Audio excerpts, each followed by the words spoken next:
Se você pudesse colocar de pé, com a Bíblia aberta, vamos ler esse texto precioso, capítulo 3 da carta aos Hebreus.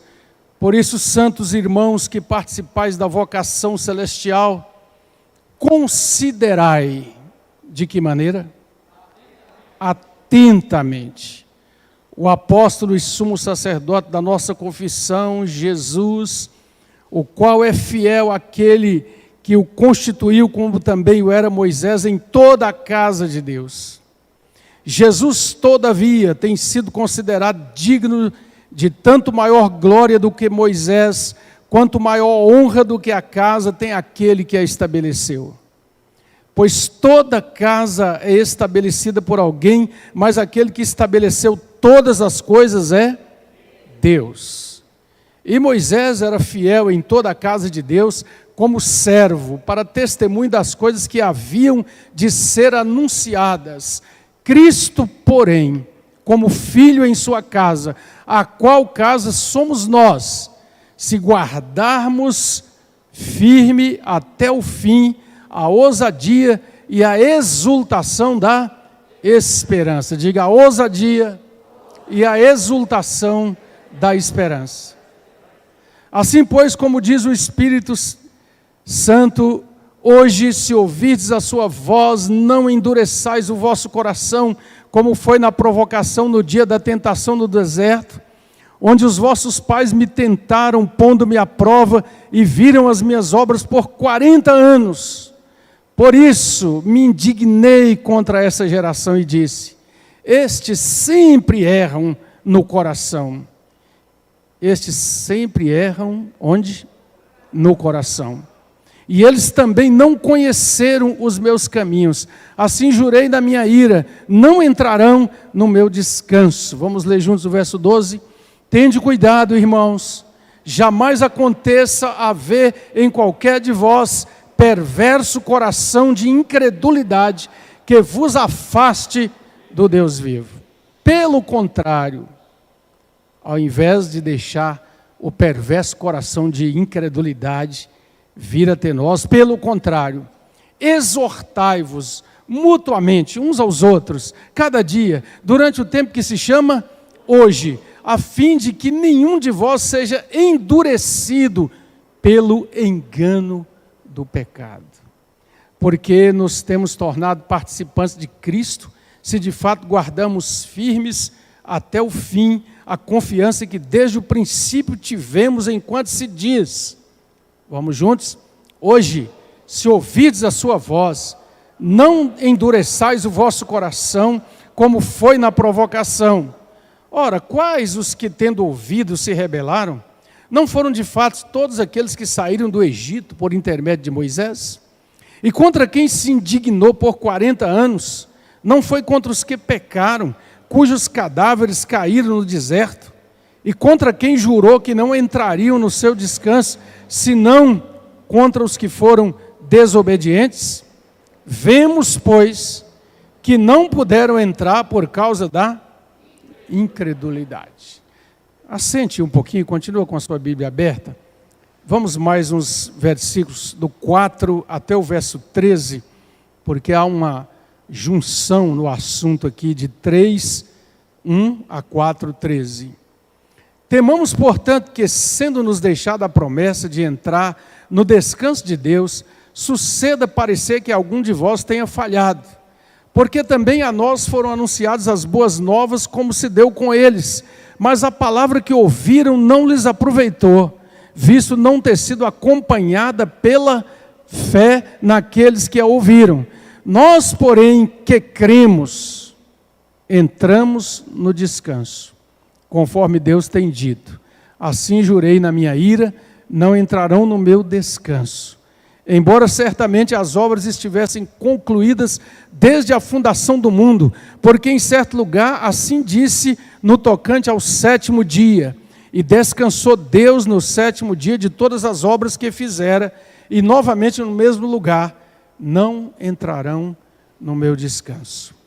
Visto, portanto, que resta entrarem alguns nele, e que por causa da desobediência não entraram, aqueles aos quais anteriormente foram anunciadas as boas novas, de novo determina certo dia, hoje, falando por Davi, muito tempo depois, segundo antes fora declarado. Vamos juntos? Hoje, se ouvirdes a sua voz, não endureçais o vosso coração. Ora, se Josué lhes houvesse dado descanso, não falaria posteriormente a respeito de outro dia. Portanto, resta um repouso para o povo de Deus. Porque aquele que entrou no descanso de Deus, também ele mesmo descansou de suas obras como Deus das suas. Esforcemo-nos, pois, por entrar naquele descanso, a fim de que ninguém caia segundo o exemplo da desobediência. Todos juntos o verso 12. Porque a palavra de Deus é viva e eficaz, e mais cortante do que qualquer espada de dois gumes, e penetra até o ponto de dividir alma e espírito, juntas e medulas, e é apta para discernir os pensamentos e propósitos do coração. A palavra é apta para discernir o quê? Os pensamentos e propósitos do coração. E não há criatura que não seja manifesta na sua presença. Pelo contrário, todas as coisas estão descobertas e patentes aos olhos daquele a quem temos de prestar contas. Palavra de Deus. Ore a Deus pedindo essa palavra para o seu coração, porque Ele está conosco e Ele compartilha conosco sua palavra. Nós agradecemos mais uma vez, Senhor, poder nos reunir com liberdade, abrir as nossas portas, receber o povo que vem para te adorar e para ouvir a palavra do Senhor. Nós sabemos da nossa total falta de habilidade e de capacidade para falar de coisas tão eternas, gloriosas e tremendas. Mas a nossa dependência é do Espírito da verdade, aquele que Jesus enviou para nos conduzir a toda a verdade. Que a tua palavra possa edificar, ensinar, confrontar, fortalecer, iluminar, libertar, salvar, no poder de nosso Senhor Jesus Cristo. Em nome de quem nós oramos. Amém. Glória a Deus. Glória a Deus. Temos olhado para essa carta maravilhosa e temos na mensagem de Hebreus a verdade sobre Cristo, o nosso fundamento. Hebreus é uma palavra que insiste a respeito daquelas coisas que são inabaláveis. Talvez grande parte de vocês tenha acompanhado aquela notícia tão triste que recebemos esta semana. Me parece que foi na quinta-feira, não é? Aquele prédio luxuoso em um condomínio de 12 andares, num dos lugares mais valorizados de Miami, que de repente começa a desmoronar. Na madrugada, quando as pessoas dormiam. Temos visto alguns vídeos, algumas imagens, e é algo realmente que abala o coração da gente, lembrar que famílias, homens, mulheres, crianças, até hoje ainda não há um número exato de pessoas que perderam a vida, mas são centenas, mais de 100 considerados desaparecidos. E a gente fica olhando aquilo, e eu ouvi uma frase do prefeito de Miami, dizendo, isso não pode acontecer nos Estados Unidos. Que coisa, né? Em meio até às tragédias comuns dessa vida, nós temos sempre a presunção e a arrogância humana. Mas o fato é que havia problemas na fundação. Havia problemas e, portanto, os engenheiros que construíram, ou que têm dado manutenção, descuidaram da fundação. Amados, o que a carta aos Hebreus faz de forma muito preciosa, pela ação do Espírito Santo, é dizer que nós temos que ter muito cuidado onde estão a fundação, o alicerce da nossa vida. E ele vem apresentar Jesus Cristo, nosso Senhor e Salvador, como aquele que de fato pode nos dar o descanso por saber o sentido e o valor da nossa vida. O Dr. John Stott, escritor e pastor precioso, que já está hoje com o Senhor, ele fala muito num dos seus livros sobre este fundamento precioso de Cristo e nos chama a atenção para que nós aprendamos a descansar na obra de Cristo, não em nossa capacidade. Vemos no mundo à nossa volta muita presunção e arrogância sobre os especialistas, sobre os que são capazes disso, daquilo outro, e parece, por aquilo que a gente escuta, que os homens seriam infalíveis, mas não são. E tragédias como essa nos lembram disso. É claro que estamos citando aqui, nós devemos ser empáticos, nós devemos orar por aquelas famílias, nós devemos sentir a sua dor, mas nós precisamos olhar as lições que essas coisas nos ensinam. O autor, no capítulo 3, ele começa nos chamando para considerar atentamente. A palavra no original está ligada a fixar os olhos com atenção, mas dá mais um sentido de entender plenamente. Considerai, entendei plenamente o apóstolo e sumo sacerdote de nossa confissão, Jesus. E é por isso que ele vai mostrar e desenvolver aqui, para o contexto aqui do primeiro século, essa igreja que ainda era muito judaica, de judeus que estavam vindo do judaísmo e agora começando a conhecer a Jesus, e então ele diz que nós precisamos olhar e ver que Cristo é maior do que Moisés, ele é maior em sua pessoa. No versículo 5, mantenha sua Bíblia aberta, ouça e veja a palavra, diz que Moisés era fiel em toda a casa de Deus. Ele foi fiel realmente, foi um grande profeta, foi alguém que Deus usou para conduzir o seu povo. Mas o que ele está dizendo no versículo 6 é que Cristo, porém, é como filho em sua casa, e a sua casa somos nós, porque Cristo tem mais excelente glória do que Moisés, porque ele é o Filho de Deus que veio salvar. Diz também que Cristo é maior do que Moisés em seu ministério. Moisés pôde abençoar muito o povo de Deus. Moisés foi um intercessor maravilhoso. Eu fico muito emocionado quando eu vejo Deus dizendo para Moisés: Moisés, eu separo agora você e sua família, eu torno pó esse povo e vou constituir outro povo. E Moisés é ousado na intercessão: Senhor, as nações vão dizer que o Senhor tirou o seu povo para matá-lo nesse deserto, Senhor. E ele roga pelo povo e pede até que Deus risque seu nome do livro da vida, se ele não olhar e não responder. Ele é um intercessor ousado, mas o ministério de Jesus é maior, porque Moisés não podia dar sua vida por nós, porque ele também pecador precisava da graça de Deus na sua vida. Também nos ensina que Cristo é maior do que Moisés no descanso que ele nos oferece. Moisés não conseguiu entrar na terra, passou o bastão para Josué.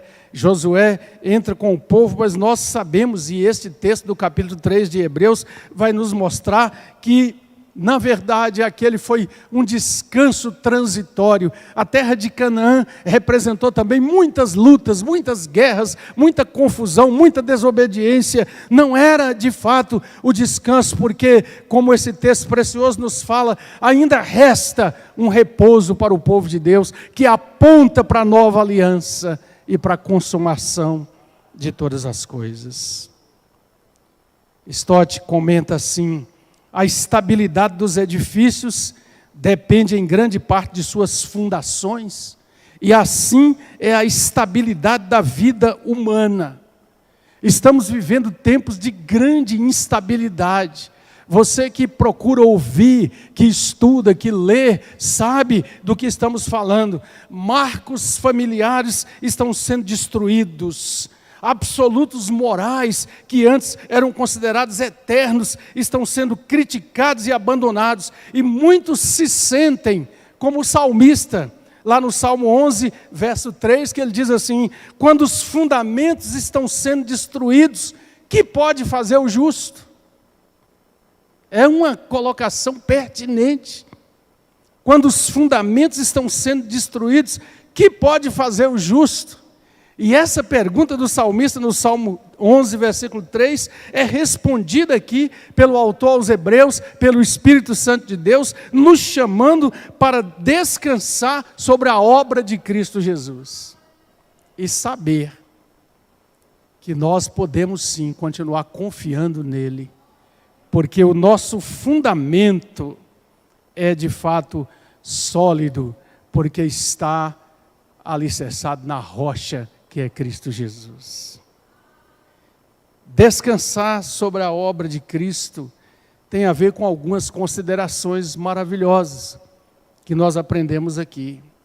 A primeira é que Cristo levou nossos pecados na cruz. Ele ofereceu um sacrifício perfeito, completo e suficiente para o pecado de toda a humanidade. E diz a palavra que Jesus Cristo se assentou à direita do Pai, depois de concluir a sua obra expiatória. Lá na cruz ele diz: está consumado, a salvação estava consumada, e agora ele descansa junto ao Pai. Isso significa, meu irmão, minha irmã, que nós nada mais podemos fazer, senão descansar e nos apropriar do que Cristo já fez.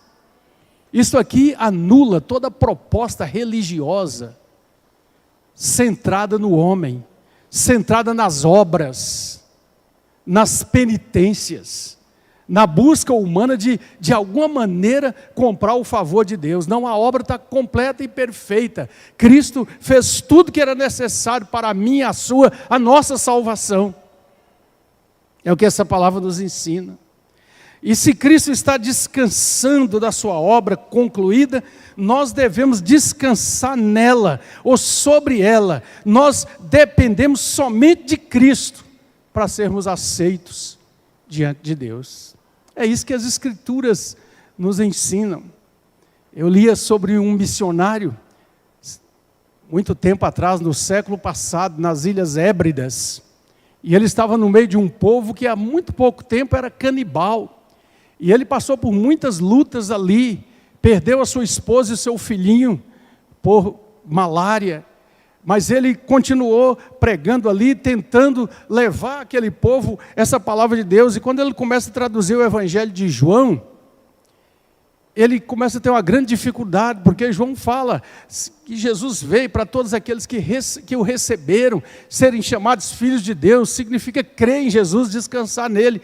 Mas aquele povo não tinha nenhuma palavra para confiança, porque era comum entre eles, era a traição, era fazer uma armadilha contra o outro. E ele orando lá no seu escritório, de repente entrou um daqueles nativos que já conhecia a língua dele e o ajudava. E diz o texto que ele estava, quando aquele homem entrou, ele teve uma direção de Deus e ele assentou-se na cadeira e ele perguntou para aquele nativo que entrou ali: o que eu estou fazendo? Me responda aí na sua língua. E ele disse: o senhor está assentado na cadeira. Então ele fez assim e perguntou: e agora, o que eu estou fazendo? O senhor está colocando todo o seu peso sobre a cadeira, descansando nela. Ele disse: essa é a palavra. Essa é a palavra. Colocar todo o nosso peso na graça de Jesus. Toda a nossa preocupação com a nossa salvação. Jamais confiar que nós somos capazes de realizar coisa alguma, embora as obras da graça são a consequência natural daquele que descansa em Jesus, daquele que está nele. Aqui no verso 3 do capítulo 4, diz assim: nós, porém, que cremos, entramos no descanso, conforme Deus tem dito. Então existe um descanso que Deus promete ao seu povo, e que se torna nosso, quando nós depositamos a nossa confiança em Jesus Cristo. Agora eu quero que você olhe para o versículo 10. Porque aquele que entrou no descanso de Deus, capítulo 4, versículo 10. Porque aquele que entrou no descanso de Deus, também ele mesmo descansou de suas obras, como Deus das suas. Há uma tradução que diz: todo aquele que entra no descanso de Deus, também está descansando das suas obras, porque Deus descansou das suas. Há uma alegoria aí, lá com Gênesis, quando diz que no 7º dia, depois de criar, consumar toda a obra da criação, Deus descansou. O autor aos Hebreus nos remete a essa promessa para dizer: a obra estava terminada. Então nós não temos que fazer obras para comprar a salvação ou comprar o favor de Deus, porque Ele nos chama para descansar nele. Obras e descanso são palavras que se excluem mutuamente, não é? Se você está em obras, você não está descansando. Então, o texto nos chama para essa verdade que a fé salvífica, a fé salvadora, é a fé que descansa, a confiança que depende totalmente do nosso Salvador. E isso é uma verdade maravilhosa. Algumas aplicações para nosso contexto hoje. A primeira coisa é que nós devemos ouvir com atenção. Vamos repetir, devemos ouvir com atenção. Com atenção. Hoje, se ouvirdes a sua voz, não endureçais o vosso coração. Não repeti a rebelião de Israel no deserto. Eugene Peterson, tradutor das Escrituras, autor da versão A Mensagem, ele traduz esse texto assim: o coração deles nunca vai estar comigo, eles se recusam a andar nos meus caminhos, eles nunca vão chegar ao seu destino, nunca vão conseguir se sentar e descansar. E diz mais a palavra de Deus, que eles pecaram no seu coração. Então o cerne de todo o problema é o problema do coração. Por isso o versículo 12 do capítulo 3 faz essa advertência que nós lemos ainda há pouco.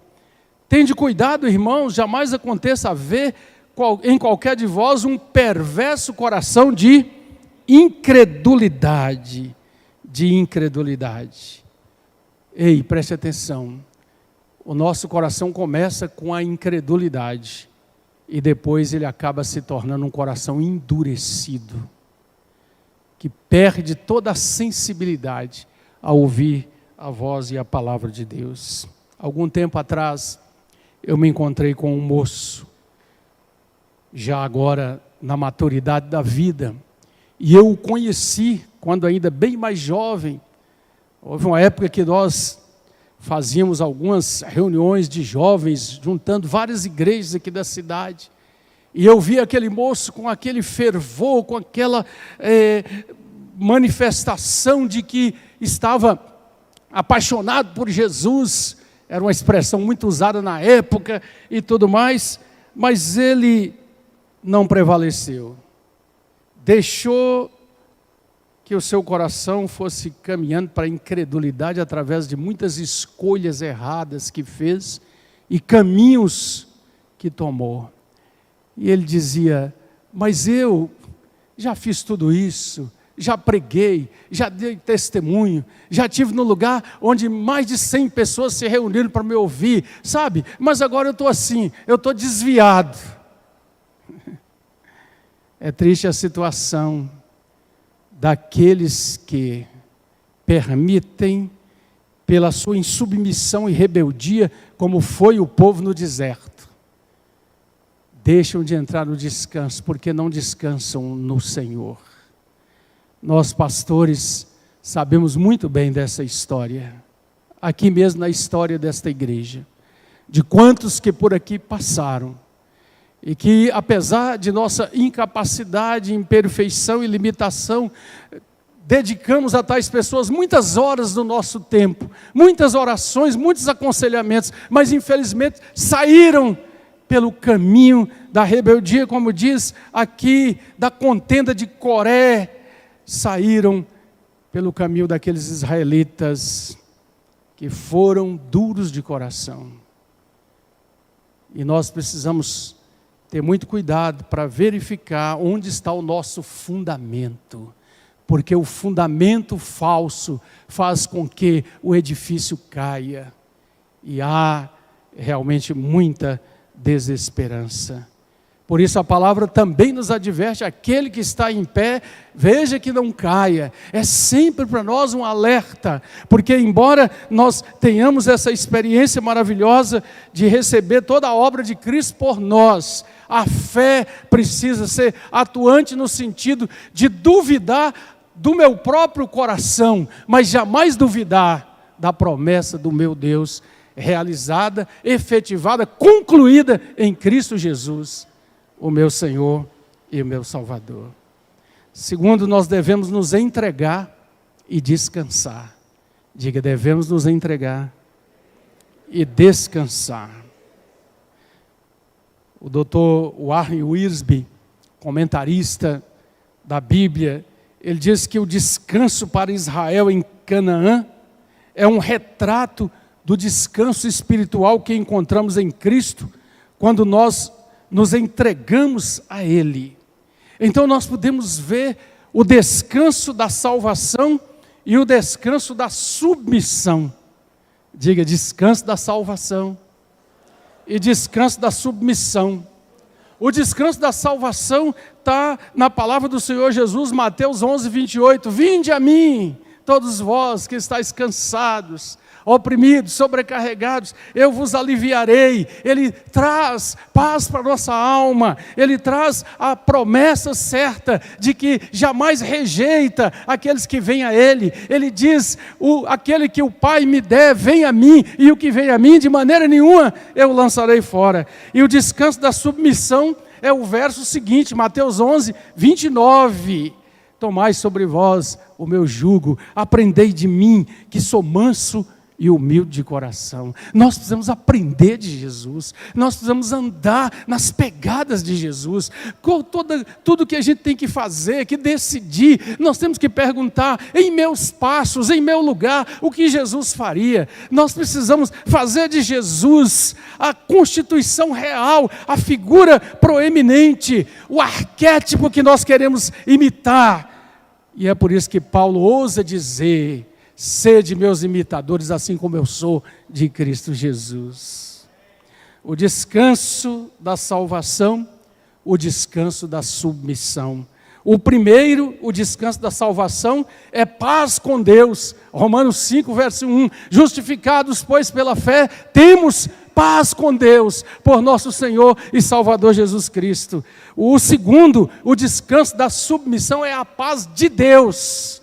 Filipenses 4, 6, e a paz de Deus, que excede todo o entendimento, guardará os vossos corações em Cristo Jesus. Eu preciso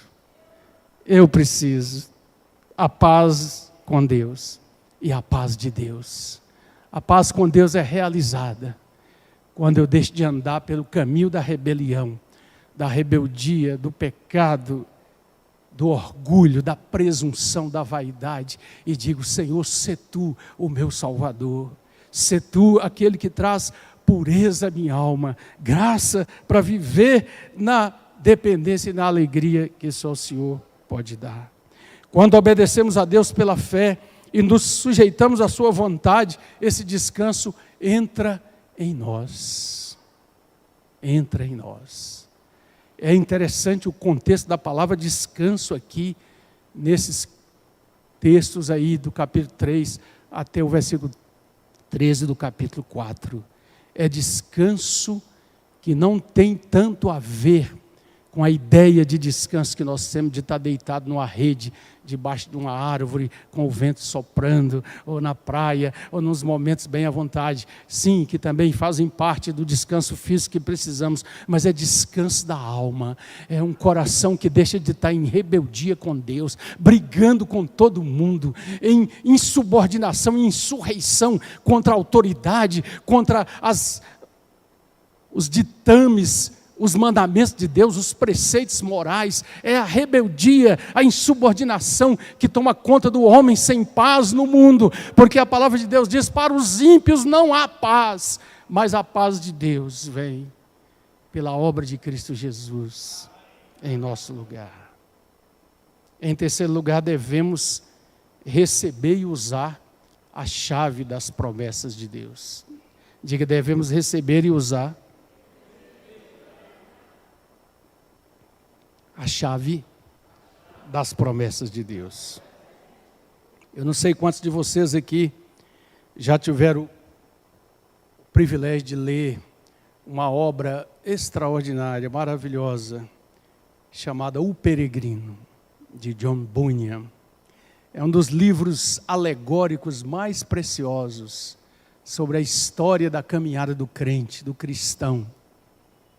Existe até uma versão para crianças, né? Muito boa, mas não adianta só você comprar e entregar para o seu filho, tem que sentar e ler com ele. E Dr. Stott cita uma parte do livro quando cristão e esperança entram nos terrenos do castelo da dúvida. Preste atenção.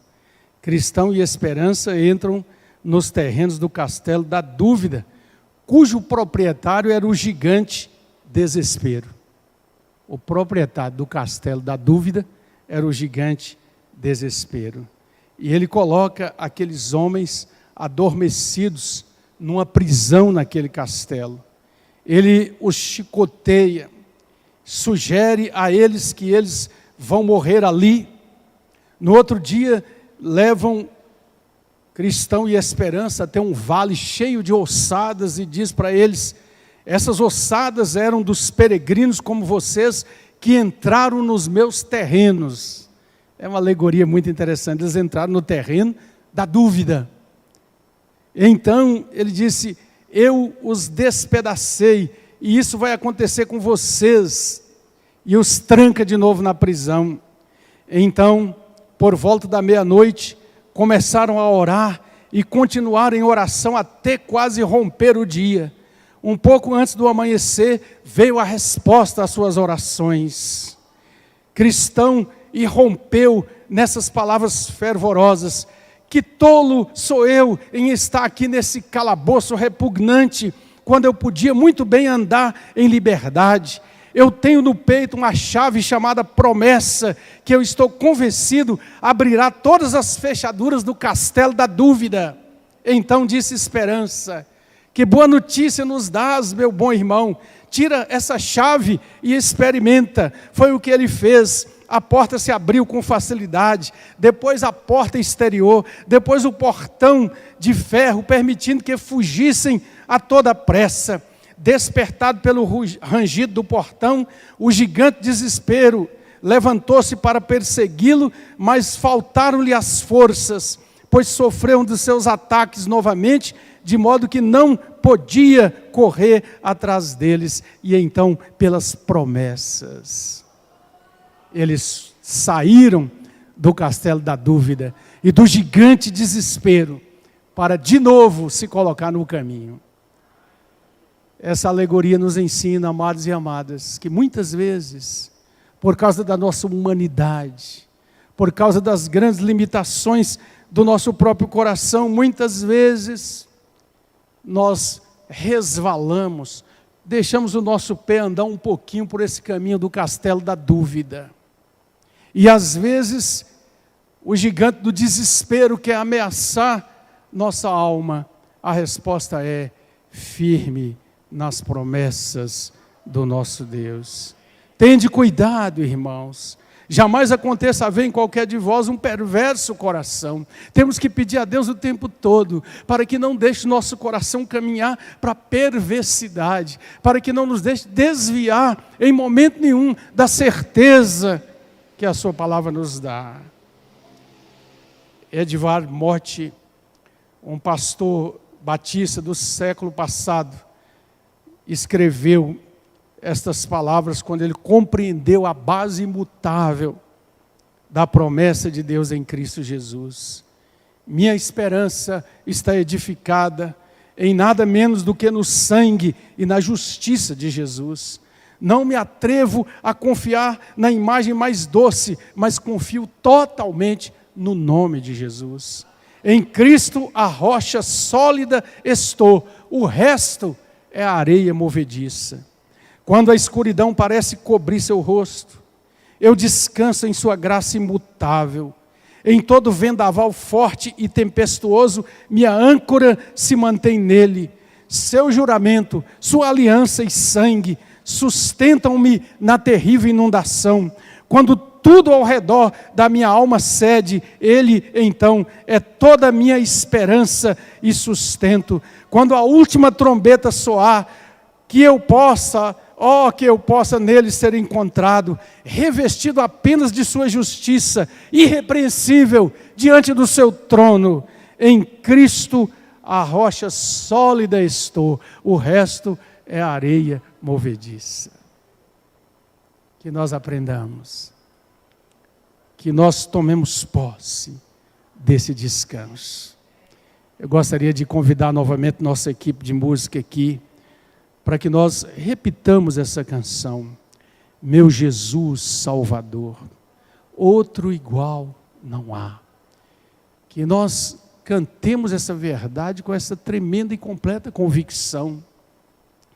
E por isso nós devemos sempre dizer e expressar que Ele e somente Ele é a base de toda a nossa confiança, de toda a nossa esperança, sabendo que Ele entra na história da nossa vida, faz-nos o precioso convite para experimentar sua graça salvadora e nos chama constantemente para colocar nele toda a nossa esperança e toda a nossa convicção de fé. Ainda sentados, antes de nos levantarmos para cantar, curva a sua cabeça. Talvez tenhamos que pedir perdão a Deus pelos momentos de dúvida, de temor, que cedemos lugar a vozes do mundo de desesperança. Mas vamos louvar a Ele porque Jesus realizou a obra e Ele é a rocha que não pode ser abalada. A engenharia humana constrói coisas tremendas, mas os edifícios humanos podem cair, porque não são perfeitos. Mas Jesus Cristo é a nossa rocha, rocha eterna. Meu Jesus, quero em Ti me refugiar.